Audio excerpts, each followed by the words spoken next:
మంచి ఆదరణ లభిస్తోంది. దేశంలోని ప్రధాన నగరాల మధ్య ఉన్న ఎక్కువ దూరాన్ని తక్కువ సమయంలో చేరుకునేలా సెమీ హైస్పీడ్ రైలైన వందే భారత్ను ప్రవేశపెట్టారు. టికెట్ ధరలు ఎక్కువగా ఉన్నాయనే ఫిర్యాదు మినహా అన్ని సౌకర్యాలతో ప్రయాణికులను బాగా ఆకట్టుకుంటున్నాయి. ప్రస్తుతం వీటిల్లో కూర్చొని ప్రయాణం చేయడానికి మాత్రం సౌకర్యంగా ఉంది. దీనిలో త్వరలోనే వందే భారత్ స్లీపర్ రైళ్లను ప్రవేశపెట్టబోతున్న సంగతి తెలిసిందే. వీటికి సంబంధించిన పనులు చెన్నైలోని రైల్వే ఇంటిగ్రేట్ కోచ్ ఫ్యాక్టరీలో జరుగుతున్నాయి. గుజరాత్లో వందే మెట్రో, వందే భారత్తో పాటు దేశవ్యాప్తంగా వందే మెట్రో నడిపించాలని నిర్ణయం తీసుకున్నారు. తొలి వందే మెట్రో గుజరాత్లో నడుస్తోంది. దశల వారీగా దీన్ని అన్ని ప్రధాన నగరాలకు విస్తరించనున్నారు.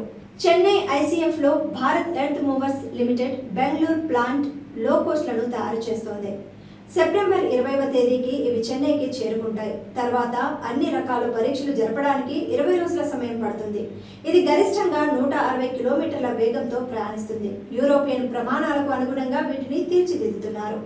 అన్ని రకాల పరీక్షలతో పాటు ట్రయల్ రన్ పూర్తయిన తర్వాతే ఈ ఏడాది ఇవి పట్టాలెక్కబోతున్నాయి. యూరోపియన్ దేశాలలో ప్రయాణించే రైళ్లలో ఉండే ప్రపంచ స్థాయి ప్రమాణాలను భారతీయ రైల్వే అందించబోతోంది. రాత్రి వేళ లైట్లు ఆపేసినప్పుడు వాష్రూమ్కు వెళ్లాలంటే వారికి కింద LED స్క్రిప్ట్స్ ఉంటాయి. ఈ రైళ్లలో ప్రయాణించే ప్రయాణికుల కోసం రైల్వే సహాయకులు ఉంటారు. వారికి కూడా ప్రత్యేక బెర్తులను ఏర్పాటు చేస్తారు.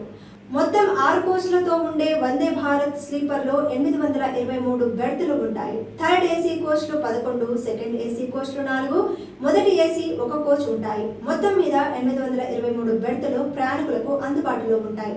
హైదరాబాద్ కు చెందిన మేధా సర్వో డ్రైవ్ లిమిటెడ్, యూరోపియన్ రైలు కన్సల్టెంట్ సంయుక్తంగా సేవలు